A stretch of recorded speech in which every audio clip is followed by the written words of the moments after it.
Imagine a world without Lego. For generations, their colorful bricks have been synonymous with creativity, imagination, and childhood joy.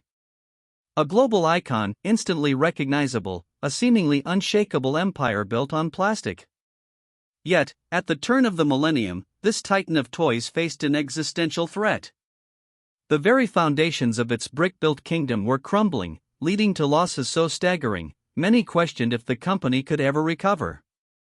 It was an impossible situation for a brand beloved by millions, hinting at a future where the iconic studded brick might become a relic of the past. The Lego brick itself is a marvel of engineering simplicity and versatility. Patented in 1958, its system of studs and tubes allowed for infinite combinations, enabling children and adults alike to build anything their minds could conceive. This fundamental design principle fostered open-ended play, a stark contrast to many other toys designed for specific, limited interactions. It was this universal compatibility and creative freedom that cemented Lego's place in homes worldwide, promising endless possibilities from just a handful of pieces. The story begins in Billund, Denmark, in 1932, with master carpenter Ole Kirk Christensen. Faced with the Great Depression, he diversified his workshop from furniture to wooden toys. His philosophy was simple: only the best is good enough. This commitment to quality and craftsmanship, instilled from the very beginning, would become a cornerstone of the company's identity. From humble wooden ducks to intricate model cars, Christensen's creations laid the groundwork for a future empire, though he could scarcely imagine its plastic destiny. In 1934, Christensen held a competition for his employees to name his company. He combined two Danish words, leg and got, meaning play well. Thus, Lego was born. Unbeknownst to them, the name also held another profound, albeit accidental, meaning. In Latin, Lego translates to I put together or I assemble, a serendipitous foreshadowing of the interlocking brick system that would define their future. This dual meaning underscored the company's core mission, encouraging creative, constructive play. The true revolution came in 1949 when Ole's son, Godfred Kirk Christensen, discovered plastic injection molding and acquired a machine to produce plastic toys. Initially, they made hollow, interlocking bricks similar to a British design. But it was Godfred's insight to create the Lego system of play in 1955, with precisely engineered studs and tubes, that transformed a simple toy into a versatile construction system. This foresight ensured compatibility across all bricks, unlocking unlimited building potential. Through the mid-20th century, Lego's growth was relentless. The universal appeal of its brick transcended cultural barriers. By the 1970s and 80s, iconic themes like Lego City, Castle, and Space captivated imaginations worldwide, becoming staples in toy chests. Marketing campaigns emphasized creativity and skill development, positioning Lego not just as a toy, but as a tool for learning and exploration. The company seemed invincible, expanding into new markets and enjoying unparalleled brand loyalty, building an empire that looked set to last forever. Beneath the surface of success, tectonic shifts were occurring. The late 1990s brought an explosion of digital entertainment. Video games, the internet, and sophisticated action figures offered new, often more passive, forms of play. Children, increasingly drawn to screens, seemed to lose interest in traditional, open-ended toys. Lego, with its focus on physical construction, began to look dated. The company was slow to adapt, clinging to its past glories while the future of play was rapidly evolving around it. In an attempt to counter declining sales, Lego embarked on a massive, unfocused diversification strategy.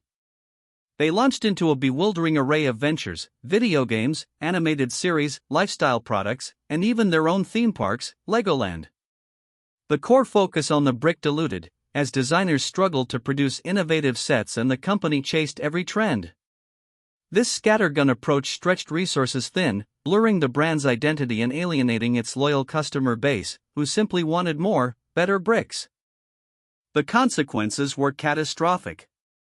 By 2003, Lego reported its largest loss in history, a staggering 1.4 billion Danish kroner. The next year, 2004, was even worse, with projected losses nearly double that amount. The company was hemorrhaging money, its balance sheet a sea of red. Experts openly questioned its survival, predicting that the iconic brick manufacturer would soon be acquired or simply disappear. This period marked the absolute nadir, a crisis that threatened to wipe out decades of legacy. In the midst of this chaos, a new leader emerged, Jürgen Vig Knudstorp. Appointed CEO in 2004, Knudstorp, a former McKinsey consultant, faced an unenviable task. He inherited a company drowning in debt, demoralized staff, and a fragmented product line. His mandate was clear: save Lego, or oversee its demise. It was a pivotal moment, demanding radical decisions and a fearless approach to confronting uncomfortable truths about the beloved brand's deep-seated problems. The internal environment at Lego mirrored its external struggles. The rapid expansion and subsequent failures had created a culture of fear and blame. Departments operated in silos, innovation was stifled, and employees felt disconnected from the company's core mission. Talented designers were leaving, and those who remained often found their ideas lost in the bureaucratic shuffle. Knudstorp quickly realized that any successful turnaround would first require addressing this toxic internal culture and rebuilding trust among the workforce. Lego's portfolio had become unwieldy, a chaotic mix of hundreds of product lines and experimental ventures. From computer games to children's clothing, and even a chain of discovery centers, the company had spread itself too thin. Each project demanded resources, but few delivered substantial returns. This lack of focus meant poor execution across the board, draining capital and diverting attention from the core business. It was a classic case of chasing quantity over quality, a strategy that brought the company to its knees.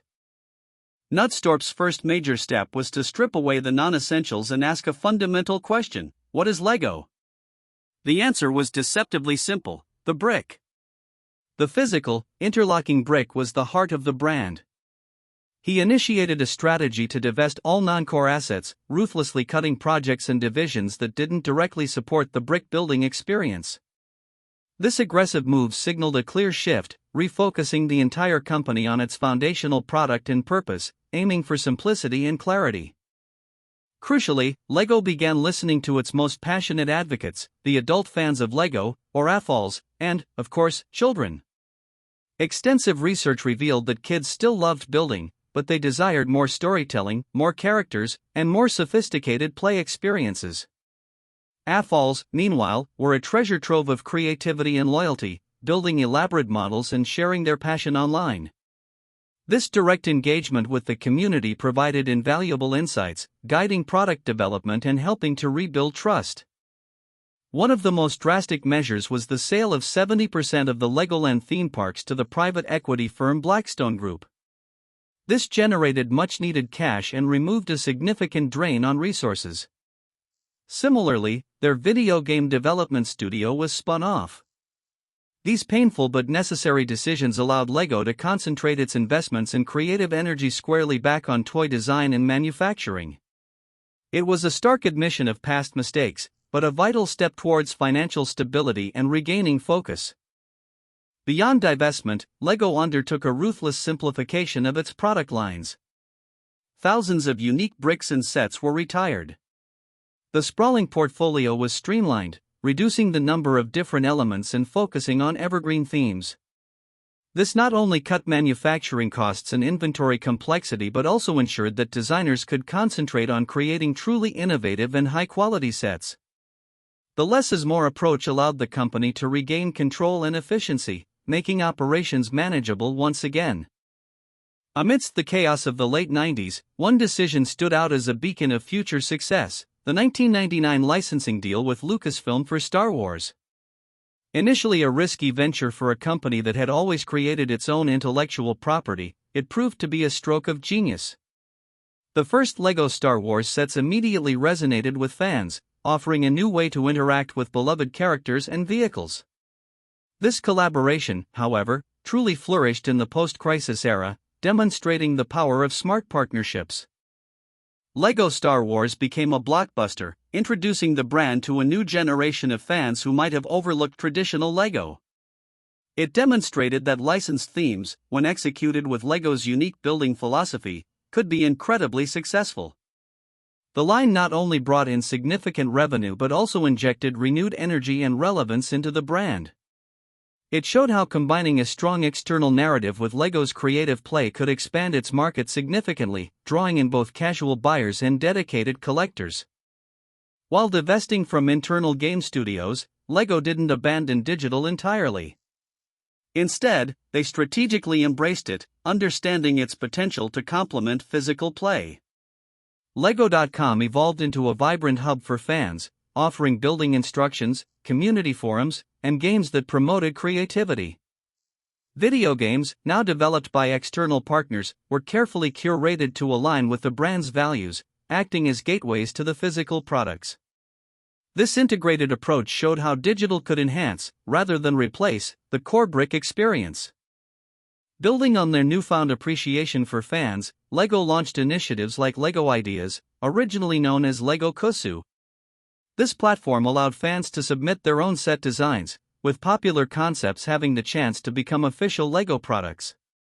It was a groundbreaking move, turning customers into co-creators and tapping into a vast pool of innovation. This not only generated fresh, fan-driven products but also fostered an incredible sense of loyalty and ownership within the LEGO community. Even before the full crisis, there were glimmers of internal innovation. Bionicle, launched in 2001, was a revelation. With its unique buildable figures, rich lore, and multimedia storytelling, it deviated from traditional bricks but resonated deeply with older children seeking more complex and narrative-driven play. Bionicle demonstrated that LEGO could innovate beyond the classic brick while still embodying the brand's core values of construction and creativity. Its success provided a valuable blueprint for future original themes. The turnaround wasn't just about strategy, it was also about operational excellence. LEGO invested heavily in optimizing its global supply chain and manufacturing processes. Factories were modernized, waste was reduced, and efficiency became paramount. This meticulous attention to detail ensured that high-quality bricks could be produced consistently and cost-effectively, meeting surging demand without compromising the brand's renowned standards. This focus on the nuts and bolts of production was as critical as any creative initiative. With stability restored, LEGO looked to new horizons. The emerging markets of Asia, particularly China, became a key focus. Understanding cultural nuances and developing region-specific products were crucial. LEGO invested in new factories and marketing strategies tailored to these vast, untapped populations. This strategic expansion ensured continued growth, cementing LEGO's position as a truly global powerhouse, reaching millions of new builders and reinforcing its worldwide presence. Learning from Bionicle and Star Wars, LEGO mastered the art of storytelling through its own original themes. Ninjago, launched in 2011, became a massive success, complete with a popular TV series, video games, and rich character development. These narrative-driven themes provided children with engaging worlds to build and play in, blending physical construction with imaginative role-playing. This approach leveraged the power of transmedia, expanding the LEGO universe far beyond just the bricks in the box. The ultimate expression of LEGO's storytelling ambition arrived with The LEGO Movie in 2014. Rather than being a mere product placement, it was a critically acclaimed animated film that celebrated creativity, individuality, and the joy of building. Its humor, heart, and clever meta-commentary resonated with both children and adults, elevating the brand into a global entertainment phenomenon. The movie wasn't just a marketing tool, it was a love letter to LEGO, winning over new audiences and reinforcing its cultural significance. The success of The LEGO Movie was pivotal. It introduced the brand to a new generation of children who hadn't grown up with the physical bricks and reignited nostalgia for adults. The film's message about unlocking creativity resonated universally, transcending the toy aisle. It proved that LEGO was more than just a company, it was a cultural force capable of inspiring millions across different media. This move into mainstream entertainment solidified LEGO's comeback, making it relevant to audiences far beyond its traditional demographic. LEGO continued its smart integration of physical and digital play with ventures like LEGO Dimensions, a toys-to-life video game that allowed players to bring physical minifigures into a digital game world. This blurred the lines between tangible and virtual play, offering a rich, interactive experience. While not all digital experiments were enduring successes, they demonstrated LEGO's commitment to exploring new play patterns and ensuring the brand remained at the forefront of innovation, appealing to digitally native children. As LEGO roared back to profitability, it also confronted a significant modern challenge: environmental sustainability. The company recognized the paradox of being a beloved toy made from fossil fuel-derived plastic. They launched ambitious initiatives to find sustainable alternatives, investing heavily in research and development for plant-based plastics and other eco-friendly materials. This commitment to reducing its environmental footprint showcased a responsible corporate ethos, crucial for long-term brand relevance and consumer trust in a changing world. Further demonstrating its commitment to sustainability, LEGO invested significantly in renewable energy. By 2017, the company proudly announced that it was powered 100% by renewable energy, primarily through investments in offshore wind farms. This initiative not only reduced LEGO's carbon emissions but also solidified its reputation as a forward-thinking, environmentally conscious company. It was a tangible way for a global corporation to contribute positively to the planet, aligning its operations with its values. In 2017, LEGO unveiled the LEGO House in Billund, Denmark, a sprawling, experiential center designed as the ultimate tribute to the brick. More than just a museum, it's an interactive playground for all ages, offering immersive building zones, art galleries, and a deep dive into LEGO's history. It serves as a physical embodiment of the brand's revitalized spirit, a place where creativity is celebrated and the joy of building is shared. The LEGO House stands as a monument to their incredible comeback. The turnaround was nothing short of miraculous. From near bankruptcy in the early 2000s, LEGO surged to unprecedented levels of profitability. By 2014, the company's revenue had quintupled since 2004, reaching billions of dollars. They consistently outperformed competitors, becoming the world's largest toy company by revenue. This financial resurgence was the tangible proof of a strategy executed brilliantly, demonstrating that a deep understanding of core values and customer needs could lead to extraordinary commercial success. LEGO's comeback cemented its status not just as a toy, but as a cultural icon. It transcended play, becoming a medium for art, education, and even therapy. Adults embraced it for mindfulness and creative expression. Architects, artists, and engineers found new ways to utilize the brick. The brand's presence in popular culture, from movies to video games and theme parks, ensured its continued relevance and universal appeal. It became a symbol of creativity and ingenuity for people of all ages. The growth of the adult fans of LEGO, AFOL, community became a testament to the brand's enduring appeal.